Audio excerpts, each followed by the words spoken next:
Alex, does every religion have a dual and non-dual side to it? Please explain. Okay, I guess I'll explain by example. Let us start with the Abrahamic traditions. The earliest one is Judaism. And Judaism has a mystical tradition called Kabbalah. And even within Kabbalah is the concept of reincarnation, Gula. And uh, until I would say the last 20 or 30 years, prior to that, many Jews thought the Kabbalah was a little bit weird and thought Kabbalists were strange and not really, um, shall I say, fully accepted. I'm sure there are exceptions to that. But in the last 30 years or so, Kabbalah has been reinstated, so to speak, as a part of Judaism that is to be respected. And so I think, and then there's Christian mysticism, where some of the mystical experiences, I'll give one example. One of the great mystical bishops and monks of the Catholic tradition was Meister Eckhart, who lived about 1,000 years ago. And he spoke of the Godhead, which to me I equate with the absolute or Brahman. And he also spoke of the soul and the merging. And of course, this could be interpreted as heresy. And when toward the end of his life, the Inquisition put him on trial and convicted him of heresy, and he had appealed to the Pope in the Vatican to have that changed. And if not, they might have burned him at the stake. But in a way, he was lucky. He died a natural death while waiting for the appeal to be processed. But so you talk about a conflict here. It was one of the great saints and scholars of the church in deep trouble. And Saint Teresa de Avila, who described the 7 levels of heaven in her meditations, and the 7th would be mystical, etc. But she was into the revelation aspect, not the merging, as was Saint John of the Cross, her cohort at the time, and she was also had some tentative Inquisition meetings and was suspect a little bit, but they never convicted her of anything, as far as I know. But you're right that it causes trouble, and and in the Sufi tradition,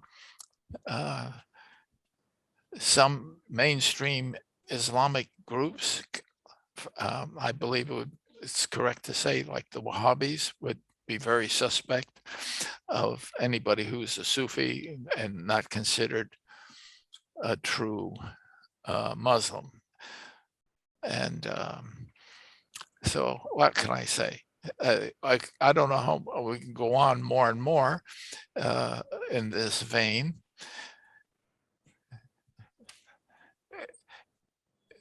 What happens is what I call mainstream religions, the dualistic traditional viewpoints, things, they become more than spiritual traditions. They're economic and political institutions also. And when you rock the boat, so to speak, that challenges the standard line in any way, you're going to provoke some trouble, perhaps. And now, I'm just thinking now about how Buddhism started out with the Theravadic, and then after a few hundred years became, there was a dispute whether or not Buddha, the Theravadins only accepted what Buddha taught in public. Everybody heard it. Then a couple hundred years later, there were individuals in Buddhism who said Buddha also taught to a certain, I would call the elite, and these are teachings that were not in public. These are add-ons. Well, this is kind of tricky because how much do you add on? I suspect he did some of it, I would guess, but a lot of stuff was added on that caused the division into the two major branches of Mm, Buddhism. mm, Uh, so, but I don't think, I cannot recall ever reading in my studies, perhaps it's I missed it, but any violence or any trials and that type of thing. The Buddhists, their separation seemed to be more on the peaceful side mm, mm, mm. that way. And then, of course, in Taoism, Lao Tzu's famous teachings of the Tao, which I consider the absolute ground, if you get into the beautiful book.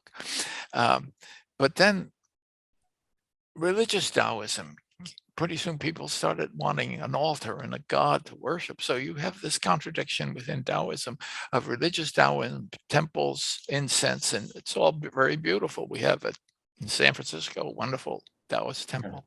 But then you have the philosophical, which is more aligned with the non-dual Vedantic or Nagarjuna line.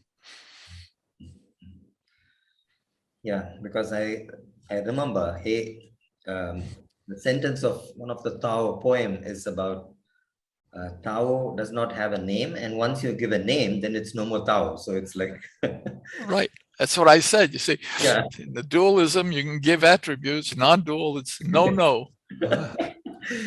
And so what I also understand, um, Alex, is about when every religion is holding on to the dualistic part, when they also go beyond and embrace the non-dual part of it, then the ability to include various diversity becomes a possibility. Yes, that's right. And I think there's been progress. I think people have to, I think it's wonderful if people are aware of these alternatives and their heart will respond to the path for them, because both paths are wonderful. Whatever enables you to raise your consciousness. And like I had one friend said, well, we got to accept the Maya and the dual. It's the only place we can do our work. And I said, you're right. Be a very devout dualist. And Ramana Krishna, one of the great gurus within the Vedanta tradition, he said, all religions are true, and you will develop. Mm-hmm. Yeah, I think Barry Johnson, one of the person who worked on polarities, so he mentioned about and. So what I understand from you is about duality and non-duality are not either or. It is and. Yeah, I can have the experience Oh, of duality. oh. Listen, this is no put down on the dualistic mainstream Yeah, traditions in any way. yeah. They are equally important to human beings as the mystical. We have to respond we will respond at the level of which we are developed. Yeah. And and within the dual and within the non-dual traditions, there are different choices. And we have to keep both our mind and our heart open in order to go to the one that's correct. And it and the great challenge is not to assume that what you've picked is the absolute truth and everybody should have it, and that would end up making you a fanatic. You don't got to watch that. I know the truth. Oh dear.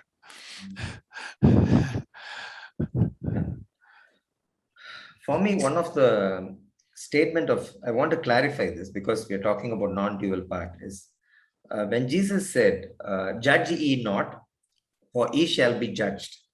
So when the judgment starts, I think the dualism starts. And when he says judge ye not, is it a dualistic position also? The statement carries the non-dualistic position.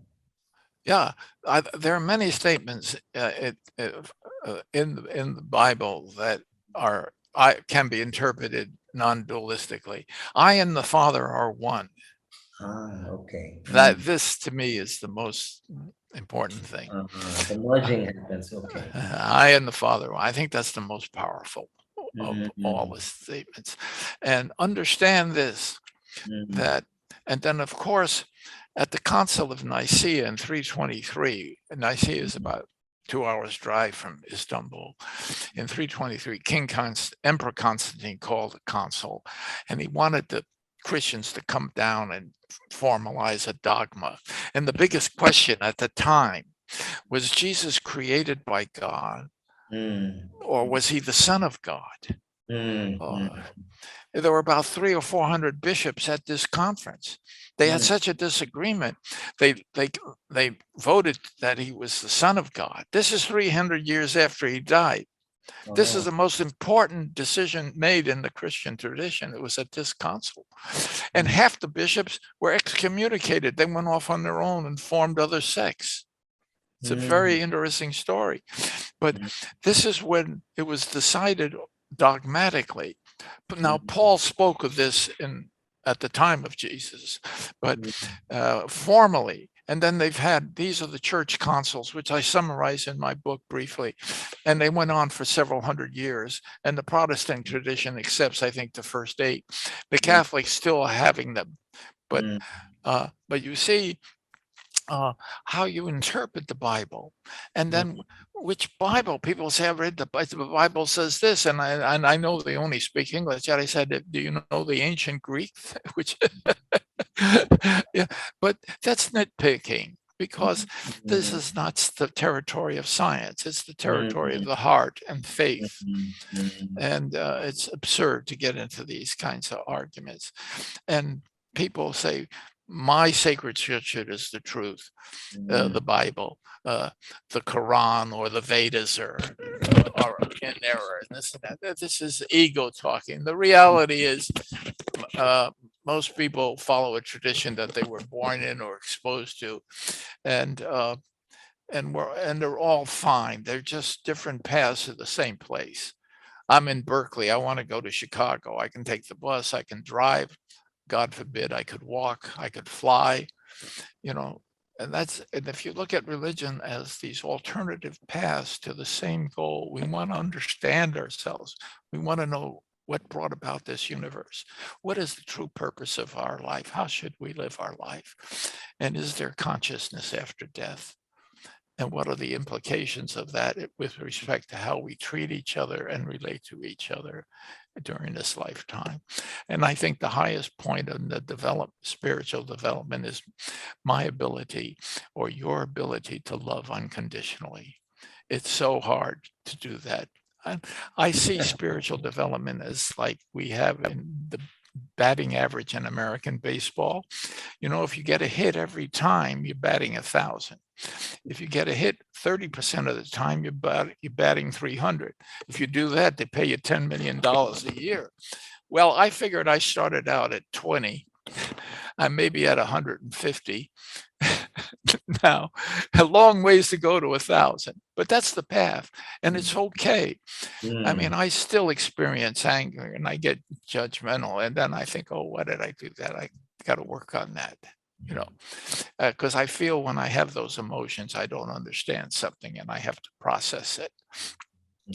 And and a lot of people get very hard on themselves that they're not perfect right away. Oh my goodness.